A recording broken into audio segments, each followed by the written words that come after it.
ദൈവത്തിന് മാത്രം ഉണ്ടാകട്ടെ. ഈ യൂട്യൂബ് ചാനൽ കൂടെ എൻ്റെ ശബ്ദം കേൾക്കുന്നവരൊക്കെ എല്ലാവർക്കും വരയ്ക്കുന്ന യേശുക്രിസ്തു എൻ്റെ സ്നേഹത്തിന് ഞാൻ അറിയിച്ചുകൊള്ളുന്നു. ഇന്ന് പകല് ഇരുന്ന് ദൈവത്തോട് ബൈബിൾ വായിച്ച് ചോദ്യങ്ങൾ ചോദിച്ചുകൊണ്ടിരിക്കുമ്പോൾ ദൈവം എന്നോട് ചോദിച്ചൊരു ചോദ്യമാണ് ഇന്ന് പകൽക്കാലം ഞാൻ നിങ്ങളോട് പറയാൻ ആഗ്രഹിക്കുന്നത്. ഇനി ഇത് ഞാൻ പറഞ്ഞു കഴിയുമ്പോൾ ദൈവം ഈ ചോദ്യം നിങ്ങളോട് ചോദിച്ചാൽ നിങ്ങളുടെ മറുപടി എന്തായിരിക്കും എന്ന് നിങ്ങൾ തന്നെ ചോദിച്ചു നോക്കുകയാണെങ്കിൽ തീർച്ചയായിട്ടും നിങ്ങളുടെ ജീവിതത്തിൽ ചില മാറ്റങ്ങൾ സംഭവിക്കും. ഇന്ന് പകൽക്കാലം ദൈവം എന്നോട് ചോദിച്ച ചോദ്യം 2000 വർഷങ്ങൾക്ക് മുമ്പ് ബൈബിളിൽ ഒരു വ്യക്തിയോട് ദൈവം ചോദിക്കുകയുണ്ടായി. ആ വ്യക്തി എന്താണ് മറുപടി കൊടുത്തത്, ആരാണ് ആ വ്യക്തി, ആ വ്യക്തിയുടെ ജീവിതത്തിൽ എന്താണ് സംഭവിച്ചത്, അതിനെക്കുറിച്ചാണ് ഞാൻ ഇന്ന് പറയാൻ ആഗ്രഹിക്കുന്നത്. അതിനുവേണ്ടി നമുക്കൊരു വചനം വായിക്കാം. യോഹന്നാൻ 21:15. അവൻ പ്രാർത്ഥന കഴിച്ച ശേഷം യേശു ശീമോൻ പത്രോസിനോട്, യോഹന്നാൻ്റെ മകനായ ശീമോനെ, നീ ഇവരിലധികമായി എന്നെ സ്നേഹിക്കുന്നു എന്ന് ചോദിച്ചു.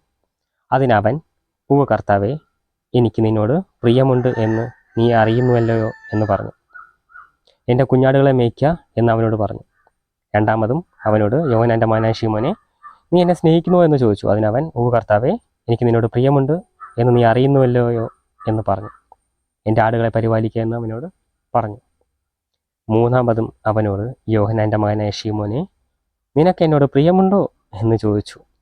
എന്നോട് പ്രിയമുണ്ടോ എന്ന് മൂന്നാമതും ചോദിക്കിയാൽ പത്രോസ് ദുഃഖിച്ചു.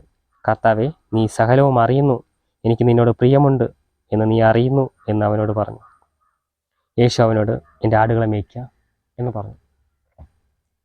ഈ വചനത്തിൽ ദൈവം ശീമോൻ പത്രോസ് എന്ന് പറഞ്ഞ ഒരു വ്യക്തിയോട് ഒരു ചോദ്യം ചോദിക്കുകയാണ്. അവൻ്റെ മറുപടിയാണ് നമ്മളിപ്പോൾ നോക്കിയത്. ആരാണ് ഈ ശീമോൻ പത്രോസ്? നോക്കുകയാണെങ്കിൽ നമുക്ക് മത്തായിലോട്ട് പോകേണ്ടി വരും. മത്തായിലാണ് ശീമോൻ പത്രോസിനോട് പറഞ്ഞു തുടങ്ങുന്നത്. ശീമോൻ പത്രോസ് ആരെന്ന് വെച്ച് കഴിഞ്ഞാൽ അവനൊരു മത്സ്യത്തൊഴിലാളിയായിരുന്നു. കടലിൽ പോയി മത്സ്യങ്ങളെ പിടിക്കുന്ന ഒരു വ്യക്തിയായിരുന്നു ശീമോൻ പത്രോസ്.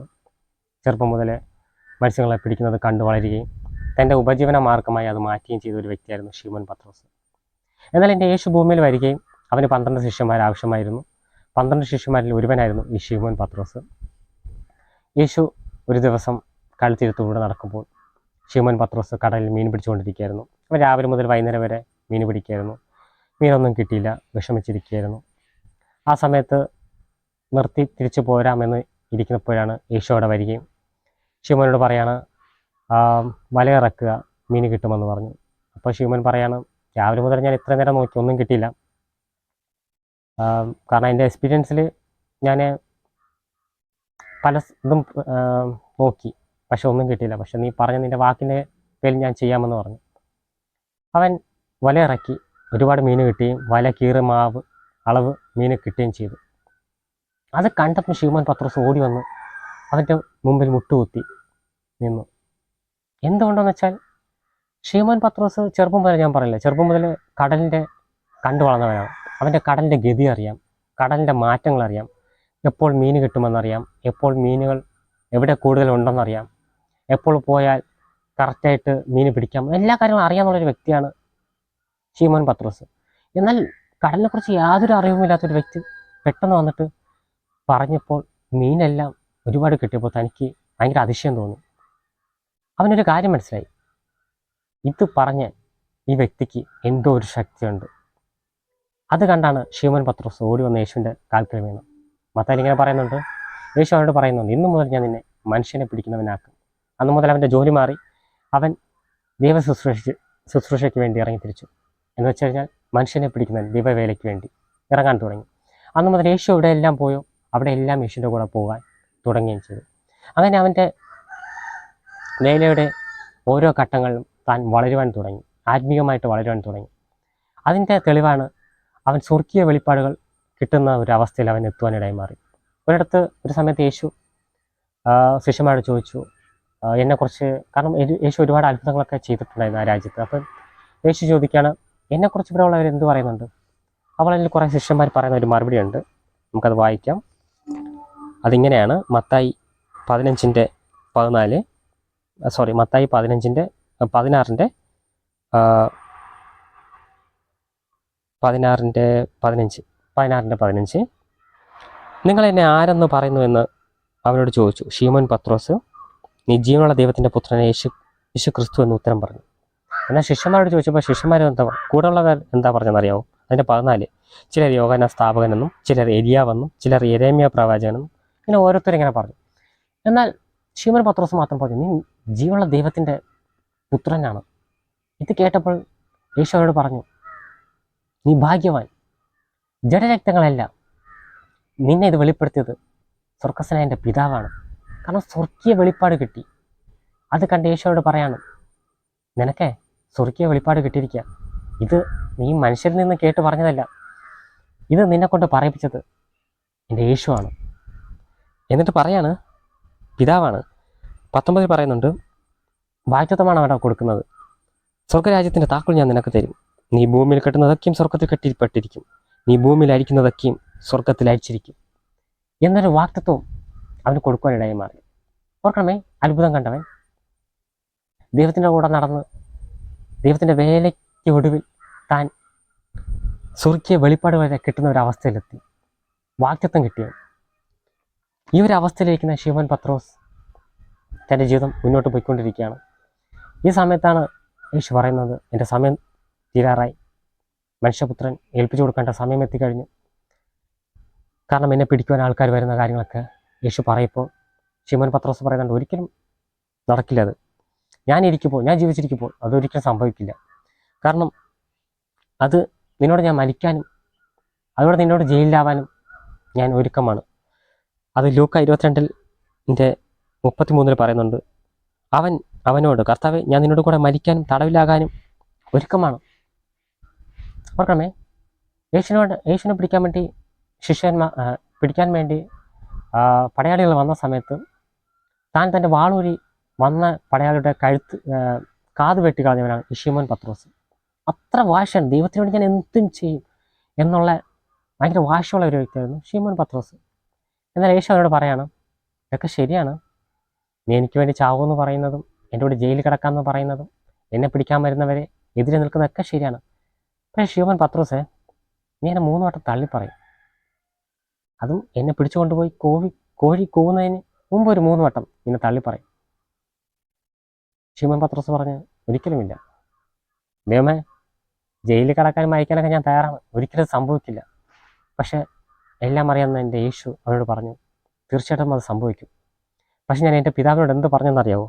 ആ 22:32 ഞാൻ നിൻ്റെ വിശ്വാസം പോകാതിരിക്കാൻ നിനക്ക് വേണ്ടി അപേക്ഷിച്ചിട്ടുണ്ട് എൻ്റെ പിതാവിനോട്.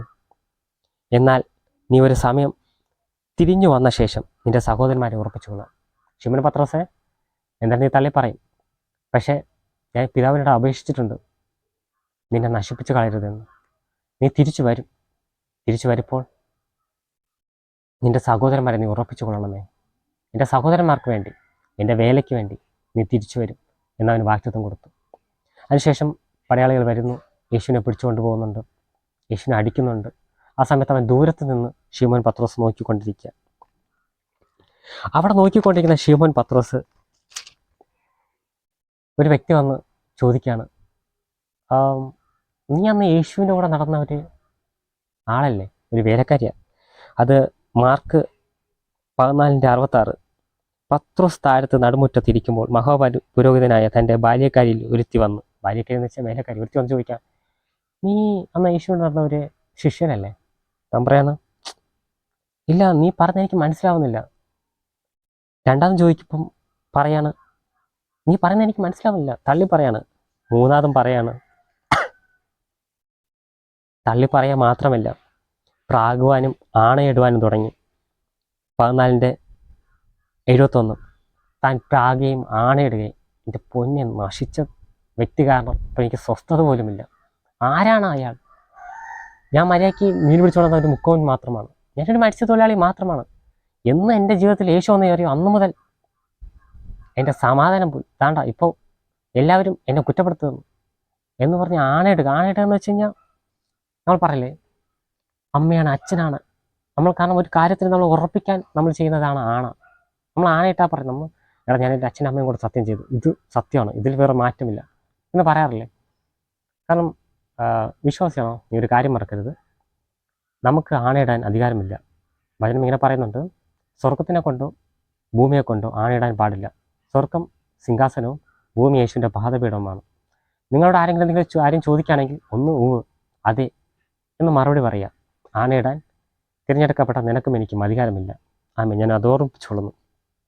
രണ്ടാമത് അവൻ ചെയ്യുകയാണ്, ആണയിടുക മാത്രമല്ല, രണ്ടാമത് അവൻ പ്രാകുകയാണ്. നമ്മൾ പറയില്ല, നശിച്ചു പോട്ടെ, ഓ യവൻ എൻ്റെ, ചില അമ്മമാർ പറയില്ല, എൻ്റെ മോൻ നല്ലവനാണ്, പക്ഷെ അവൻ വന്ന് എൻ്റെ മോൻ്റെ ഒരു കൂട്ടുകൂടിയാണ് എൻ്റെ മോൻ നശിച്ചു പോയത്, അവൻ നശിച്ചു പോവും, എൻ്റെ മോൻ നശിച്ച പോലെ അവനും നശിച്ചു പോകും എന്ന് വെച്ചിട്ടുണ്ടെങ്കിൽ ഇനി ജീവിച്ച് വരില്ല, നശിച്ചു പോകും. ആ രീതിയിലാണ് ഇവിടെ ശീമോൻ പത്രോസ് ആണയിടുന്നതും പ്രാകുന്നതും.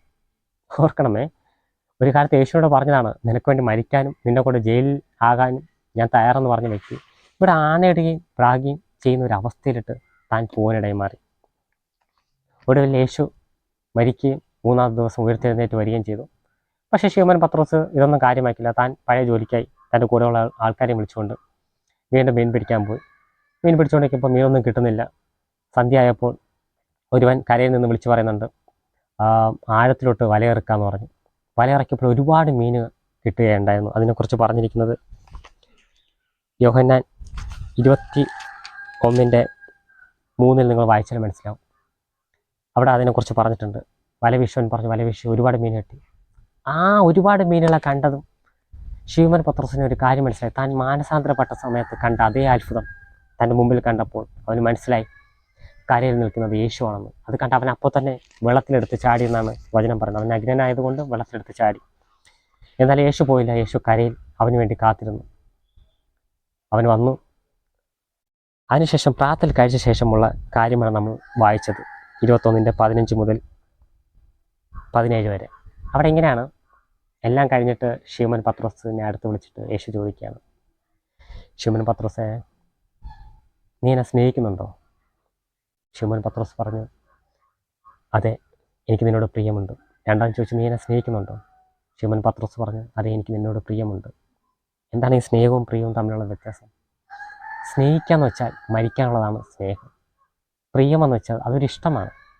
കേട്ടില്ലേ, ഈ പ്രണയിക്കുന്നവരോട് നമ്മൾ പറയാറില്ലേ, നിനക്ക് അയാളെ ഇഷ്ടമുണ്ടോ, നീ അയാളെ പ്രണയിക്കുന്നുണ്ടോ എന്ന് നമ്മൾ ചോദിക്കുമ്പോൾ, എന്നിട്ട് എനിക്ക് അയാളെ പ്രണയിക്കാൻ ഇല്ല, പക്ഷെ എനിക്കിഷ്ടമാണ്, എനിക്ക് ആ ചേട്ടനെ ഇഷ്ടമാണ്, ആ കണ്ണ്, മൂക്ക്, പല്ല്, വാ എല്ലാം എനിക്കിഷ്ടമാണ്, പക്ഷേ പ്രണയം എനിക്കില്ല. നമുക്ക് പ്രണയം ഇഷ്ടവും വേറെ വേറെയാണ്. കാരണം നമ്മൾ ഒരു വ്യക്തിക്ക് വേണ്ടി പ്രണയിക്കുകയാണെങ്കിൽ, ഒരാളെ ഭയങ്കര ആത്മാർത്ഥമായിട്ട് സ്നേഹിക്കുകയാണ്, ചങ്കിന് പറിച്ച് സ്നേഹിക്കുകയാണെങ്കിൽ, നമുക്ക് അയാൾ നഷ്ടമായാൽ നമുക്ക് ജീവിച്ചിരിക്കാൻ പറ്റില്ല, നമ്മൾ മരിച്ചു പോകും. നമ്മളൊരാളെ ഇഷ്ടപ്പെടുകയാണെങ്കിൽ നമ്മൾ വേദനിക്കുകയുള്ളൂ. പക്ഷേ ഇവിടെ ശിമോൻ പത്രോസിനോട് ദൈവം ചോദിക്കുകയാണ്, നീ എന്നെ സ്നേഹിക്കുന്നുണ്ടോ? അപ്പോൾ ശിമോൻ പത്രോസ് പറഞ്ഞു, സ്നേഹമില്ല, ഇതിന് ഇഷ്ടമാണ്. കാരണം സ്നേഹം ഉണ്ടായിരുന്നെങ്കിൽ ശിമോൻ പത്രോസ് യേശുവിന് വേണ്ടി മരിച്ചതന്നെ. പക്ഷേ ശിമോൻ പത്രോസ് പറഞ്ഞു, എനിക്ക് നിന്നെ ഇഷ്ടമാണ്, പക്ഷെ സ്നേഹം വരുന്നില്ല. പക്ഷേ ശിമോന് വേണ്ടി മരിച്ചവനാണ് അവൻ്റെ ഫ്രണ്ട് നിൽക്കുന്നത്. ദൈവം കാണിച്ചു കൊടുത്തു, ഞാൻ നിന്നെ ഒരുപാട് സ്നേഹിക്കുന്നതുകൊണ്ടാണ് ഞാൻ മരിച്ചത്. പക്ഷേ ശിമോനെ തിരിച്ച് കാണിക്കാൻ പറ്റുന്നില്ല. വാക്കുകളുകൊണ്ട് പറയാനേ പറ്റുള്ളൂ. നമ്മളെല്ലാവരും അങ്ങനെയല്ലേ, വാക്കുകളുകൊണ്ട് പറഞ്ഞു, യേശു നിനക്ക് ഞാൻ അത് ചെയ്യും, ഇത് ചെയ്യും, ഞാൻ അങ്ങനെ ചെയ്യും. നമ്മൾ വാക്കുകളുകൊണ്ട് പറയുന്നുണ്ട്, പക്ഷെ നമുക്ക് യഥാർത്ഥത്തിൽ യേശുവിനോട് സ്നേഹമുണ്ടോ? മൂന്നാമത്തെ ചോദ്യമാണ് ശിമോനോട് ചോദിക്കുന്നത്, ശിമോനെ, ഒക്കെ നിനക്ക് സ്നേഹമില്ല, നിനക്ക് ആ പറഞ്ഞ ഇഷ്ടമെങ്കിലും ഉണ്ടോ? ശിമോൻ പത്രോസ് ആ വാക്ക് കേട്ട് കരഞ്ഞുപോയി. കാരണം സത്യം പറഞ്ഞു കഴിഞ്ഞാൽ ശിമോൻ പത്രോസിന് ഇഷ്ടം പോലും ഇല്ലായിരുന്നു. കാരണം അതുപോലെ അവൻ്റെ ശരീരത്തിൽ നിന്നും ഉണ്ടായില്ല.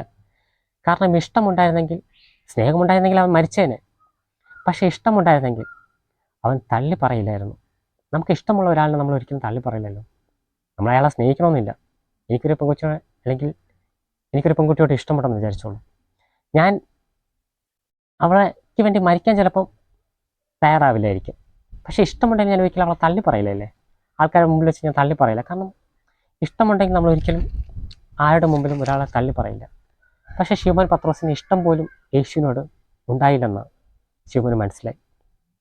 ശിമോൻ കരഞ്ഞു. യേശു പറഞ്ഞു, ശിമോനെ, നീ എൻ്റെ ആളുകളെ മേയ്ക്കുക. കാരണം നീ എൻ്റെ യേശുവിനെ തള്ളി പറഞ്ഞാലും, നീ എൻ്റെ യേശുവിനെ ഒതുക്കി വെച്ചാലും, നീ വേണ്ടെന്ന് പറഞ്ഞാലും, എൻ്റെ യേശു നിന്നെ ഭയങ്കര ഇഷ്ടമാണ്. കാരണം അങ്ങനെയാണ്, നീ യേശുവിനെ നോക്കുന്നത് ചില നന്മകൾ കിട്ടാൻ വേണ്ടി, ചില അനുഗ്രഹങ്ങൾ കിട്ടാൻ വേണ്ടി, ചില ആവശ്യങ്ങൾ നടക്കാൻ വേണ്ടിയല്ലേ നീ യേശുവിനെ സ്നേഹിക്കുന്നത്, അഭിനയിക്കുന്നത്. ഞാൻ ഉൾപ്പെടെ അങ്ങനെയാണ്, ഒരു കാലത്ത് അങ്ങനെയാണ്. ചില നന്മകൾ, ചില അനുഗ്രഹങ്ങൾ കിട്ടാൻ വേണ്ടിയാണ് ഞാൻ യേശുവിൻ്റെ അടുത്ത് പോയതും യേശുവിനെ തേടിയതും. യേശുവിന് വേണ്ടി മരിക്കാനുള്ള സ്നേഹം എനിക്കില്ലായിരുന്നു. യേശുവിനോടുള്ള ഇഷ്ടമൊന്നും ഇല്ലായിരുന്നു. എനിക്ക് യേശുവിനെ കുറിച്ച് ഇഷ്ടമുണ്ടായിരുന്നെങ്കിൽ നിങ്ങൾ യേശുവിനെ കുറിച്ച് പറയുമായിരുന്നല്ലോ. അങ്ങനെയല്ലേ? എനിക്കൊരു പെൺകുട്ടിയെ ഇഷ്ടമാണെങ്കിൽ ഞാൻ അവളുടെ നല്ല സ്വഭാവങ്ങൾ എല്ലാവരോടും പറയില്ലേ? ഞാൻ ആരെങ്കിലും കാണുമ്പോൾ പറയും, എടാ എനിക്കൊരു പെൺകൊച്ചുണ്ട്, എനിക്ക് ആ കൊച്ചിനെ ഇഷ്ടമാണ്, അവൾ എന്തൊരു ക്യാരക്ടർ, എന്തൊരു സ്വഭാവം, നമ്മൾ പറയല്ലേ? അപ്പോൾ നീ യേശുവിനെ കുറിച്ച് ആരോടെങ്കിലും പറയുന്നില്ലെങ്കിൽ അതിൻ്റെ അർത്ഥം എനിക്ക് യേശുവിനെ ഇഷ്ടം പോലും അല്ലെന്നല്ലേ? നീ സ്നേഹിക്കുന്നില്ല, നീ മരിക്കാൻ തയ്യാറാവുന്നില്ല. അത് നിനക്കും എനിക്ക് അറിയാമെന്നുള്ള കാര്യമാണ്. ഇഷ്ടമുണ്ടെങ്കിൽ തീർച്ചയായിട്ടും നീ യേശുവിനെ കുറിച്ച് പറയില്ലേ? എന്നോട് ചോദിക്കുന്നവരോട് എനിക്കൊരു കാര്യം പറയാനുണ്ട്. എന്നോട് ചോദിക്കുന്ന നീ എന്തിനാണ് ഇങ്ങനെ യൂട്യൂബിൽ കൂടെ എല്ലാവരോടും യേശുവിനെ കുറിച്ച് ഇങ്ങനെ പറയുന്നത്? യേശുവിനെ കുറിച്ച് ഞാൻ പറയുന്നത് എനിക്ക് അവനെ ഭയങ്കര ഇഷ്ടമാണ്. കാരണം അവൻ എന്നെ സ്നേഹിച്ചതുപോലും അവൻ എനിക്ക് വേണ്ടി മരിച്ചതുപോലെ ഈ ലോകത്തിൽ എനിക്ക് വേണ്ടി ആരും ചെയ്തിട്ടില്ല. അതെന്നുകൊണ്ട് ഞാൻ തിരിച്ചറിഞ്ഞു, എന്ന് ഞാൻ അത് തിരിച്ചറിഞ്ഞു. അന്ന് മുതൽ എനിക്ക് അവനെ ഭയങ്കര ഇഷ്ടമാണ്. ഞാൻ അവന് വേണ്ടി മരിക്കാനും തയ്യാറാണ്. ഇതൊരു സിറ്റുവേഷൻ, മരണം എൻ്റെ മുമ്പിൽ വന്നാലും ഞാൻ അതിന് വേണ്ടി മരിക്കാനും തയ്യാറെടുത്തുകൊണ്ടിരിക്കുകയാണ്. ഇപ്പം എനിക്ക് അവനെ ഭയങ്കര ഇഷ്ടമാണ്. തീർച്ചയായിട്ടും അവൻ്റെ അടുത്ത് നന്മ മാത്രം പ്രാപിക്കാനല്ല, അവനോട് നിങ്ങൾക്ക് ഇഷ്ടമുണ്ടെങ്കിൽ തീർച്ചയായിട്ടും അവനെക്കുറിച്ച് നിങ്ങൾ പറയും. ഓർക്കണമേ, ശിമോൻ പത്രോസിൻ്റെ അന്ത്യത്തിനെ കുറിച്ച് ചരിത്രം ഇങ്ങനെ പറയുന്നുണ്ട്. റോമിൽ വെച്ചാണ് തൻ്റെ മരണം നടക്കുന്നത്. അത് 1 പത്രോസിലും 2 പത്രോസിലും പറഞ്ഞിട്ടുണ്ട്. 1 പത്രോസിൽ പറഞ്ഞിട്ടുണ്ട്. അവൻ്റെ അന്ത്യത്തിനെ കുറിച്ച് അവിടെ പറഞ്ഞിട്ടുണ്ട്. ഞാൻ മരിക്കാൻ പോകുന്നതിനെ കുറിച്ച് പറഞ്ഞിട്ടുണ്ട്. റോമിൽ വെച്ചിട്ടാണ് തന്നെ കൊല്ലുന്നതെന്ന് ചരിത്രം ഇങ്ങനെ പറയുന്നുണ്ട്. തൻ്റെ മുമ്പിൽ വെച്ച് തൻ്റെ ഭാര്യയെ കൊല്ലുവാൻ വേണ്ടി ഏൽപ്പിച്ചത് പറയുക ഇങ്ങനെ, നീ യേശുവിനെ തള്ളി പറയുകയാണെങ്കിൽ നിൻ്റെ ഭാര്യയും നിന്നെ ഞങ്ങൾ വെറുതെ വിടാമെന്ന് പറയുന്നുണ്ട്. അപ്പോൾ ശിമോൻ പത്രോസ് ഭാര്യയെ നോക്കി പറയാണ്, യേശുവിന് വേണ്ടി മരിക്കാൻ നീ തയ്യാറാണോ? ഭാര്യ പറഞ്ഞു, അതെ, ഞാൻ യേശുവിന് വേണ്ടി മരിക്കാൻ തയ്യാറാണ്. എന്നാൽ നീ പേടിക്കണ്ട, നീ അനുഭവിക്കുന്ന വേദന ഒരു ദിവസം നിൻ്റെ യേശു അനുഭവിച്ചതാണ്. അത് നീ ഓർത്താൽ നിനക്ക് ആ വേദന മാറിപ്പോകുമെന്ന് ഭാര്യയോട് പറയുന്നുണ്ട്. യേശുവിനെ ക്രൂശിൽ കൊന്നതുപോലെയാണ് ഭാര്യയും ക്രൂശിൽ കൊന്നതെന്ന് ചരിത്രം പറയുന്നുണ്ട്. പക്ഷേ ശിമോൻ പത്രോസ് പറയാണ്, അവനെ കൊല്ലുവാൻ റോമ ചക്രവർത്തി പറഞ്ഞപ്പോൾ പറയാണ്, എന്നെ യേശുവിനെ കൊന്നതുപോലെ ക്രൂശിൽ നിങ്ങൾ ആ രീതിയിൽ എന്നെ കൊല്ലരുത്. കാരണം ആ രീതിയിൽ പോലും മരിക്കാൻ എനിക്ക് യോഗ്യതയില്ല. എന്നെ തലകീഴായിട്ട്, സെയിം ക്രൂശ് തന്നെ, അതേ ക്രൂശ്, അതുപോലത്തെ ക്രൂശാണ്, എന്നാൽ ഞാൻ തലകീഴായിട്ട് കൊന്നാൽ മതിയെന്ന് പറയുന്നുണ്ട്. അങ്ങനെയാണ് ശിമോൻ പത്രോസ് യേശുവിന് വേണ്ടി മരിക്കുന്നത്. കാരണം അന്നത്തെ കാലത്ത് ദൈവത്തിന് വചനം പറയുന്നവരെ കൊല്ലുകയും ചെയ്യുന്ന ഒരു കാലഘട്ടമായിരുന്നു. അങ്ങനെ ശിമോൻ പത്രോസ് ഒരു കാലത്ത് വാക്കുകളുകൊണ്ട് പറഞ്ഞവൻ എന്ന് ദൈവത്തിലോട്ട് തിരിഞ്ഞു വന്നു, ദൈവത്തിൻ്റെ യഥാർത്ഥ സ്നേഹം കണ്ടോ, അവനത് പ്രവൃത്തിയിലും കാണിക്കാനും തുടങ്ങി. എൻ്റെ ശബ്ദം കേൾക്കുന്ന സഹോദര സഹോദരി, അമ്മമാരെ, ഇന്ന് നിങ്ങൾക്ക് യേശുവിന് വേണ്ടി മരിക്കാനുള്ള സ്നേഹമുണ്ടോ? നമുക്കിന്ന് എല്ലാവർക്കും പരാതിയാണ്, എനിക്ക് യേശു അത് തന്നില്ല, ഇത് തന്നില്ല. എല്ലാവരും അതുപോലെ നല്ലതായിരിക്കുന്നു, ചിലവരൊക്കെ നല്ല രീതിയിൽ ഇരിക്കുന്നുണ്ട്. പക്ഷെ ഞാൻ യേശു എന്ന് വിളിക്കുന്ന എനിക്ക് യേശു എനിക്കൊന്നും തരുന്നില്ല. യേശുവിൻ്റെ കാത് കേൾക്കുന്നില്ല. യേശു പൊട്ടനായോ? എൻ്റെ ഒരു കൂട്ടുകാരൻ പറഞ്ഞു, യേശുവിന് വയസ്സായി, നീ വിളിച്ചിട്ട് കാര്യമൊന്നുമില്ല. അതൊരു ക്രിസ്ത്യാനിയാണ് എന്നോട് പറഞ്ഞത്. തീർച്ചയായിട്ടും യേശുവിന് വയസ്സായതോ കാത് കേൾക്കാത്തതോ ഒന്നുമല്ല. ഈ ലോകത്തിലെ നന്മ നിനക്ക് ദൈവം വെച്ചിട്ടുണ്ട്. വചനം ഇങ്ങനെ പറഞ്ഞ അമ്മയുടെ ഗർഭത്തിൽ ഒരുപാട് മുമ്പ് പേര് ചൊല്ലി വിളിച്ചതാണ് എൻ്റെ യേശു. നിനക്ക് വേണ്ടിയതും നീ ജീവിക്കേണ്ട കാര്യങ്ങളെല്ലാം ദൈവം നിനക്ക് ഈ ഭൂമിയിൽ തരും. അത് നീ ചോദിച്ചില്ലെങ്കിലും നിനക്ക് ദൈവം തരും. പക്ഷെ ദൈവം നിന്നോട് ഇപ്പോൾ ചോദിക്കുന്ന ഒരു ചോദ്യം, എൻ്റെ യേശുവിനെ നീ സ്നേഹിക്കുന്നുണ്ടോ? അതോ ഈ ലോകത്തുള്ള നന്മകൾക്ക് വേണ്ടി മാത്രമാണോ? നല്ല വീട് വെക്കാൻ വേണ്ടിയാണോ? അതോ നിൻ്റെ മക്കളുടെ കല്യാണത്തിന് വേണ്ടിയാണോ? അതോ നിനക്ക് നല്ലൊരു ജോലിക്ക് വേണ്ടിയാണോ? അതോ നിൻ്റെ വസ്തുവകകൾ കൂടുവാൻ വേണ്ടിയാണോ നീ യേശുവിനെ സ്നേഹിക്കുന്നത്? അതോ അവനോട് ജീവിക്കുവാൻ വേണ്ടിയാണോ നീ എൻ്റെ യേശുവിനെ സ്നേഹിക്കുന്നത്? ഇന്ന് നീ നിന്നെ തന്നെ ശോധന ചെയ്ത് നോക്ക്. എൻ്റെ അവസ്ഥ എന്താണ്? ഞാനിന്ന് യേശുവിനെ സ്നേഹിക്കുന്നുണ്ട്, പ്രണയിക്കുന്നുണ്ട്, ഇഷ്ടപ്പെടുന്നു എന്നൊക്കെ പറയുന്നത് വെറും വാക്കുകൾ കൊണ്ട് പറയുന്നത് ഈ ലോകത്തിലെ നന്മകൾക്ക് വേണ്ടി മാത്രമാണോ? എന്നാൽ വചനം പറയുന്നുണ്ട്, അവൻ നിനക്ക് വേണ്ടിയിട്ട് നിത്യത ഒരുക്കി വെച്ചിട്ടുണ്ട്.